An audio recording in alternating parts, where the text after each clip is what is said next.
Assalamualaikum warahmatullahi wabarakatuh. Bismillah, alhamdulillah, wassalatu wassalamu ala rasulillah, wala hawla wala quwwata illa billah, amma ba'dah. Anak-anakku kelas 9 Madrasah Tsanawiyah Nahdlatul Muslimin yang sangat kami cintai, dan bersama-sama kita doakan semoga tetap sehat, semangat, dan mendapatkan ilmu yang bermanfaat sehingga bersama-sama menjadi putra-putri yang soleh solihah, amin Allahumma amin. Anak-anakku kelas 9 yang berbahagia, tetap semangat nggih. Ini di pertemuan yang keempat atau pertemuan yang terakhir yang sebentar lagi jenengan semua akan menghadapi ujian yang tentunya membutuhkan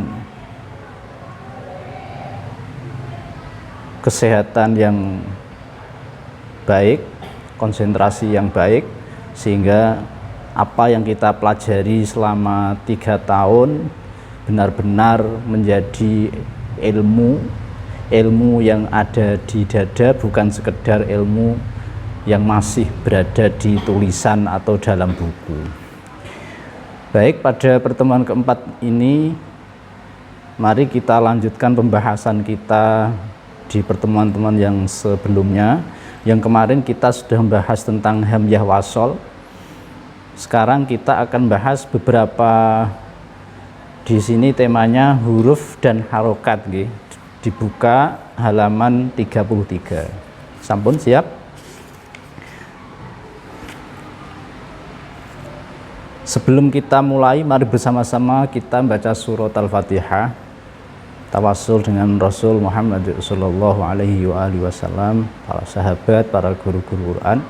Semoga dengan demikian kita semua dimudahkan dalam mencari ilmu, dan ilmu tersebut akan membawa kita sebagai manusia yang seutuhnya, yang mulia, karena kita selalu bersama-sama mencari, bersama-sama belajar dan mengajarkan ilmu tersebut, khususnya ilmu Al-Quran.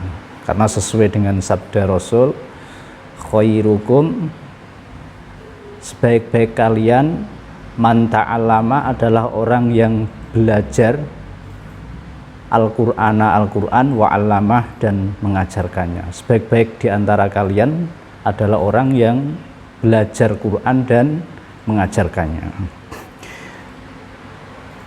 Ala hadhihi niyyah al-Fatihah.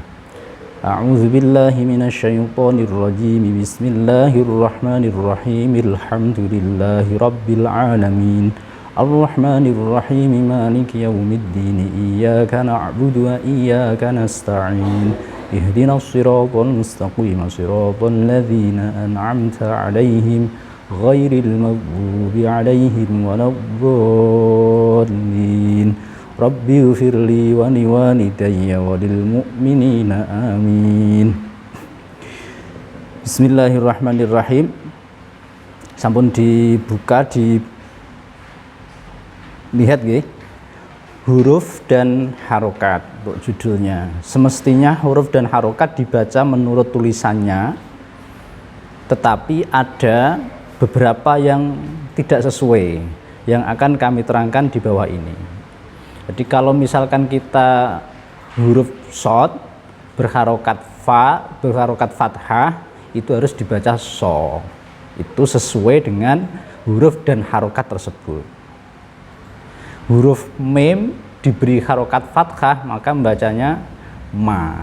Tapi nanti ada beberapa yang tidak sesuai dengan harokat tersebut, atau bahkan huruf dan harokatnya tidak sesuai dengan tulisannya. Yang pertama kita bahas ismam dan ikhtilas. Ismam adalah menyampurkan dhammah pada sukun dengan memoncongkan bibir. Kita panduannya di kitab Yambu'a saja nggih. Mungkin nanti penjenengan kalau lihat di buku-buku yang lain, atau jenengan sudah bisa baca kitab aslinya, di kitabnya di panduan buku-buku kitab tajwid, nanti ada beberapa definisi yang tidak sesuai, kata-katanya tidak sesuai, cuman tentunya sama, maksudnya sama, cuman kata-kata penyampaiannya yang agak berbeda. Kita berpanduan pada kitab Yambu'a. Ishmam adalah menyampurkan domah pada sukun, jadi domahnya dicampurkan ke sukun dengan memonyongkan bibir. Dalam Al-Quran hanya satu, yaitu pada lafadz la ta'manna. Pada lafadz la ta'manna itu boleh ada dua cara baca. Yang pertama ismam, yang kedua boleh dibaca ikhtilas. Kalau ismam tadi adalah menyampurkan dhammah pada sukun dengan memonyongkan bibir. Kalau ikhtilas adalah membaca harokat. Di sini berarti harokat fathah, membaca harokat dengan samar dan cepat sehingga suara tinggal 2/3 harokat. Di sini berarti nanti huruf yang diikhtilaskan adalah dhammahnya, karena la ta'manna itu berasal dari kata la ta'manuna. Karena ada nun sukun ketemu dengan nun hidup di setelahnya, nun yang kedua, maka harus diidghamkan atau dimasukkan mim yang mati tadi ke mim yang kedua yang hidup tadi. Jadi ikhtilas adalah membaca dengan samar.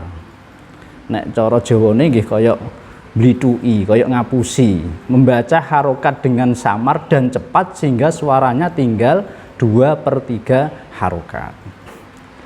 Jadi untuk lafadz la ta'manna itu boleh kita baca dengan dua cara baca. Yang pertama boleh kita ismamkan, yang kedua boleh kita ikhtilaskan. Mari kita praktekkan bersama. La ta'manna itu di surat Yusuf ayat 11 juz 12. Jadi la ta'manna boleh dibaca ismam dan boleh dibaca ikhtilas. La ta'manuna, tapi nuna, nu yang nu itu nanti dibaca cepat. Mari bersama-sama. Bismillahirrahmanirrahim. Qalu ya abana ma laka la ta'manna. Tulisannya la ta'manna boleh kita ismamkan. Qalu ya abana ma laka la ta'manna ala Yusuf wa inna lahu lanasihun. Jadi la ta'manna di tengah-tengah dengung, di tengah-tengah dengungnya nun tasydid itu kita sambil isyarah. Isyarah itu isyarahnya dengan monyongkan bibir. La ta'manna, la ta'manna ala Yusuf wa inna lahu lanasihun. Itu yang cara baca ismam. Yang kedua boleh kita ikhtilaskan. Qalu ya abana ma laka la ta'manna. Cepet. La ta'manuna, nu yang nu itu cepet bacanya sehingga kayak nopo nggih, kayak memang menyamarkan lah, menyamarkan huruf nun yang berharokat dhammah. La ta'manna, la ta'manuna, la ta'manuna ala Yusuf wa inna lahu lanasihun. Itu nggih kurang lebihnya seperti itu. Jadi kalau ismam memonyongkan bibir ketika dengung. La ta'manna, yang ikhtilas cepet. La ta'manuna, la ta'manuna, cepet. Masih terdengar tapi sedikit, 2/3 harokat. Itu untuk lafadz la ta'manna boleh kita ismamkan, boleh kita ikhtilaskan. Tapi untuk Imam Asim rata-rata untuk la ta'manna cukup diismamkan saja, tidak ada ikhtilasnya. Itu yang pertama. Jadi yang pertama kita bahas ismam dan ikhtilas itu pada satu kalimat saja. Dalam satu kalimat boleh kita praktekkan ismam, boleh kita praktekkan ikhtilas. Ismam la ta'manna, ikhtilas cepet la ta'manuna. Saya kira itu sampun bisa difahami. Nanti dipraktekkan kalau pengen lebih jelas bisa jenengan saat latihan itu sambil nyermin, lihat cermin. Nah, sudah pas belum bibir saya. Nah, itu nanti dilihat di cermin sendiri, bisa dipraktekkan terus. Dan jangan lupa, jangan isin, jangan malu untuk ngaji atau bermusyafahah di guru-guru Al-Quran. Karena Quran memang harus bil musyafahah, guru ketemu guru, guru ketemu murid, guru ketemu murid. Yang kedua, kita bahas tashil. Tashil itu adalah membaca antara hamzah dan alif. Jadi meringankan bacaan hamzah dan alif. Meringankan bacaan antara hamzah dan alif. Tashil itu dari kata sahala yang bermakna memudahkan, maka di situ dimaknai meringankan. Sahala yusahilu tashilan. Tashil adalah, kalau kita pakai panduan kitab Yambu'a, tashil ialah membaca antara hamzah dan alif. Boleh ditambah meringankan juga boleh, membaca ringan antara hamzah dan alif. Kalimat yang harus dibaca tashil dalam Al-Quran hanya ada satu, yaitu pada lafadz a'jamiyun, surat Fussilat ayat 44 juz 24. Jadi bisa diingat-ingat, tashil adalah membaca atau meringankan bacaan antara hamzah dan alif. Ada yang nyebut baina, ada juga yang nyebut lawala. Itu istilahnya banyak sekali, tapi yang perlu diingat dan jenengan selalu baca, cukup pakai panduan Yambu'a ini, yakni tashil ialah membaca atau meringankan bacaan antara hamzah dan alif. Jadi kalau kita baca sebagaimana aslinya jamiyun, tapi nanti agak diringankan untuk hamzah yang keduanya, agak cepat dan ringan. Mari kita baca bersama. A'udzu billahi minasyaitonir rajim. Bismillahirrahmanirrahim. Walau ja'alnahu Qur'anan a'jamiyyan laqalu laula fussilat ayatuh. Perhatikan, a'jamiyyu wa arabi, cepat ringan. Kalau kita baca sebagaimana aslinya a'jamiyun, tapi karena tashil oleh Imam Asim, maka cara bacanya agak cepat ringan. A'jamiyyu wa arabi. Qul huwa lilladzina amanu hudaw wa shifaa. Al-ayat. Jadi yang perlu kita hati-hati adalah pada lafadz a'jamiyun, karena hamzah yang kedua dibaca tashil, maka diringankan saja bacaannya menjadi a'jamiyun, bukan aha, tapi a'jamiyun. Kayak hamzah sama, cuman agak cepat. Jadi meringankan antara bacaan hamzah dan alif, itu tashil. Yang berikutnya, di samping pada lafadz a'jamiyun, ada lafadz yang boleh ditashilkan dan boleh ibdal. Kalimat yang boleh dibaca tashil dan boleh dibaca ibdal adalah dalam Quran hanya ada 3. Perlu kita perhatikan, di sini tidak ada definisi ibdal, tidak ada. Yang ada hanya pengertian tashil. Tashil adalah membaca antara hamzah dan alif. Tetapi kalau ibdal adalah mengganti hamzah yang kedua dengan huruf mat yang sesuai dengan harokat yang sebelumnya. Mengganti hamzah kedua, mungkin bisa penjenengan tulis, ibdal adalah mengganti hamzah kedua dengan huruf mat yang sesuai dengan harokat yang sebelumnya. Jadi misalkan lafadz al-ana, boleh kita baca al-ana, boleh karena sebelumnya hurufnya fathah, maka diganti dengan alif, bacanya al-ana. Di al-ana boleh kita baca al-ana, itu ibdal, jadi hamzahnya diganti dengan alif, huruf mat alif. Boleh kita baca tashil al-ana. Yang kedua, lafadz Allahu boleh diibdalkan, artinya hamzah yang kedua diganti dengan alif karena sebelumnya adalah harokat fathah. Allahu boleh, itu namanya ibdal. Jadi hamzah yang kedua diganti dengan huruf sesuai dengan harokat yang sebelumnya, fathah, maka karena fathah maka ibdalnya pakai huruf alif. Jadi bacanya Allahu ibdal. Kalau kita baca tashil maka Allah Allah, hamzahnya hidup semua tapi hamzah yang kedua ditashilkan. Kemudian lafadz adz-dzakaraini boleh dibaca adz-dzakaraini tashil, boleh diibdalkan adz-dzakaraini. Itu untuk ayatnya, mari bersama-sama kita baca. Bismillahirrahmanirrahim. Atsumma idza ma waqa'a amantum bih. Kita tashilkan dulu. Al-ana wa qad kuntum bihi tasta'jilun. Kemudian kita ibdalkan al-ana wa qad kuntum bihi tasta'jilun. Itu untuk lafadz al-ana. Kemudian kita pindah pada lafadz Allahu, boleh dibaca ibdal berarti Allahu, boleh dibaca tashil Allahu. Untuk ayatnya, qul ara'aytum ma anzalallahu lakum birrizqin faja'altum minhu haraman wa halala. Qul Allahu adzina lakum, qul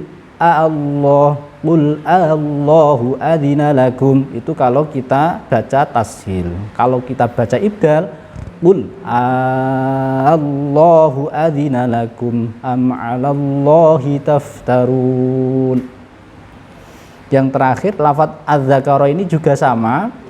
Yang pertama boleh kita tashilkan adz-dzakara ini, boleh juga kita baca ibdal adz-dzakaraini. Untuk ayatnya, Bismillahirrahmanirrahim. Thamaniyata azwaj minadh-dha'ni itsnaini wa minal ma'zi itsnain. Kita tashilkan qul adz-dzakaraini harrama amil unthayain. Kita ibdalkan qul adz-dzakaraini harrama amil unthayain.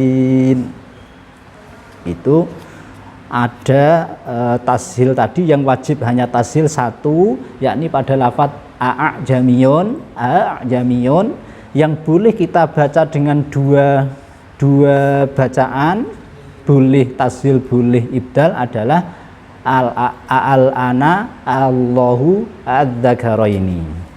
Kemudian yang ketiga disebut dengan imalah. Imalah itu dari kata mala yamilu yang bermakna condong. Kalau pengertian tajwidnya, imalah ialah menyondongkan alif mendekati kepada ya atau menyondongkan harokat fathah kepada kasroh. Dalam Al-Quran hanya ada satu. Jadi pengertian imalah adalah menyondongkan alif mendekati kepada ya. Kalau diteruskan dengan kadar sepertiga bacaan.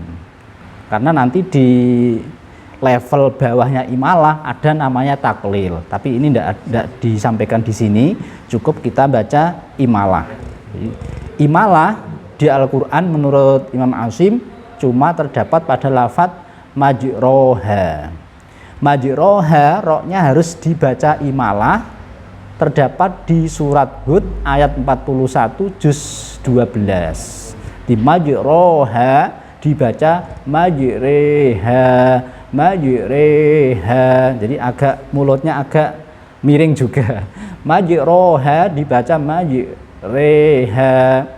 Bismillahirrahmanirrahim. Wa qala kabu fiha bismillahi majriha wa mursaha. Jangan lupa nanti jenengan yang sregep darus khususnya nanti di bulan Ramadan diperhatikan bacaan-bacaan yang tidak sesuai dengan tulisannya. Tulisannya fathah justru diimalahkan. Tulisannya sukun ternyata tidak dibaca dan seterusnya. Itu nanti dipraktekkan. Jangan nok speaker mocomu salah. nanti dikira ning sekolah nurung diajari, padahal sudah dipelajari di madrasah. Kita amalkan ilmu yang sudah kita dapat. Bismillahirrahmanirrahim. Wa qala rkabu fiha bismillahi majriha wa mursaha. Inna rabbi laghafurur rahim. Shadaqallahul azim.